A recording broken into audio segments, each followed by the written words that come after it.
महाराष्ट्राच्या राजकारणात राज ठाकरे हे नाव कायमच चर्चेत असतं। त्यांना राजकीय यश मिळो अथवा न मिळो, पण राज ठाकरेंचं नाव घेतल्याशिवाय महाराष्ट्राच्या राजकारणाचं पान पुढे सरकत नाही।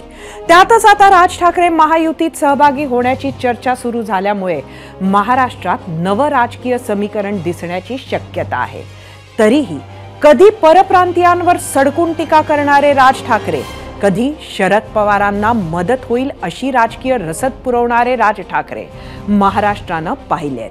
इतकंच काय तर पंतप्रधान मोदींची तोंड भरून स्तुती करणारे राज ठाकरे, तर दुसरीकडे लाव रे तो व्हिडिओ म्हणत मोदींवर आरोपांचा फोकस टाकणारे राज ठाकरे।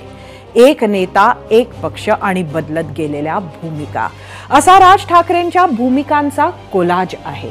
पाहूया राज ठाकरेंच्या आजवरच्या भूमिकांचा आढावा घेणारा एक रिपोर्ट। राज ठाकरे एनडीएत जाणार, अमित शहांच्या भेटीनंतर चर्चा।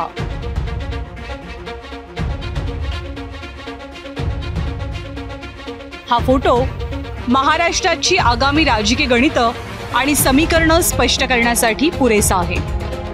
आजच्या घडीला महाराष्ट्राचं राजकारण राज ठाकरेंच्या नावाशिवाय पूर्ण होत नाही।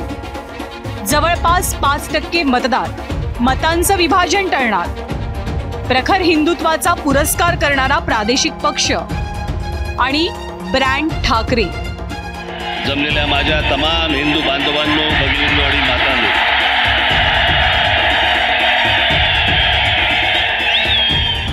त्यासाठीच भाजपनं मनसेला सोबत घेण्यासाठीच्या कवायती सुरू केल्या।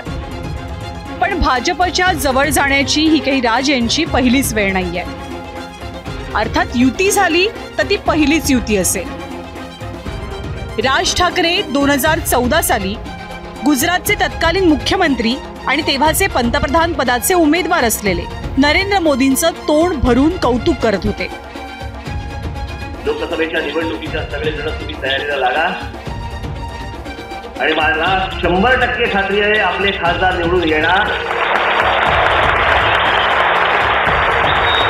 आणि हे जे खासदार आपले निवडून येतील ते पंतप्रधान म्हणून नरेंद्र मोदींना पाठिंबा इथे देतील।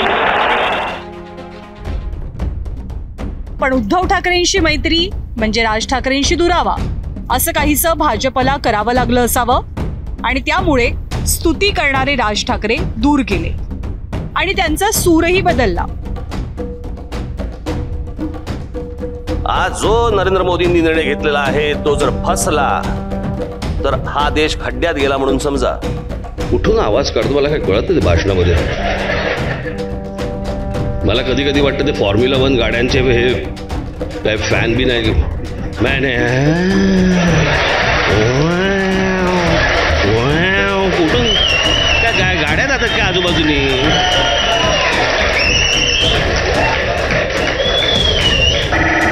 मैंने उनको असं बोलतं का कोण? याच भूमिकांमुळे राज ठाकरेंवर त्यावेळी काँग्रेस आणि राष्ट्रवादीच्या जवळ गेल्याचाही आरोप सुरू झाला।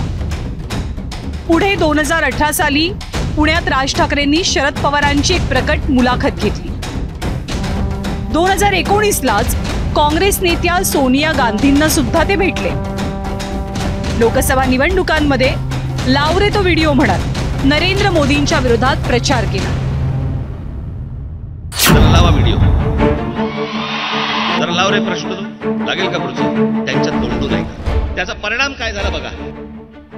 लाव पुढे लाव, ऐका, लाव रे ते। 2014 साली नरेंद्र मोदींचं कौतुक करणारे राज ठाकरे 2019 साली लोकसभेची निवडणूक न लढवता फक्त मोदींच्या विरोधात प्रचार करत होते।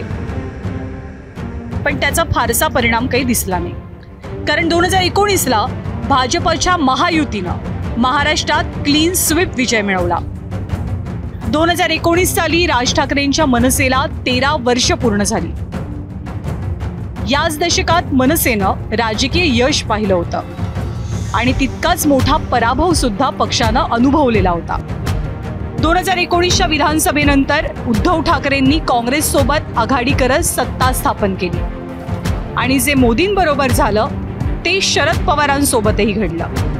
उद्धव जवळ आले आणि राज ठाकरे दूर गेले आणि राज यांच्या आक्रमक निशाण्यावरती मग महाविकास आघाडीचं सरकार आलं. राज ठाकरे हिंदुत्वाचा चेहरा म्हणून उदयास येऊ लागले. उत्तर भारतीयांचा आक्रमक विरोध करत मराठी माणूस अशी भूमिका असलेले राज ठाकरे उत्तर भारतीयांच्या मेळाव्यात दिसू लागले. मराठी अस्मिता ते हिंदू जननायक असं राज ठाकरेंचं एक मोठं वर्तुळ पूर्ण झालंय. गेली 17 वर्ष कोणत्याही पक्षासोबत आघाडी किंवा युती न करणारी मनसे आता राजकीय इतिहासातल्या सर्वात मोठ्या टप्प्यावर पोहोचली आहे. त्याचा पक्षाच्या उभारीला आणि जवळपास 2 दशकं राज ठाकरेंच्या पाठीशी उभं राहणाऱ्या कार्यकर्त्यांना फायदा होईल हेही तितकंच खरंय. 0 आवर एबीपी माझा.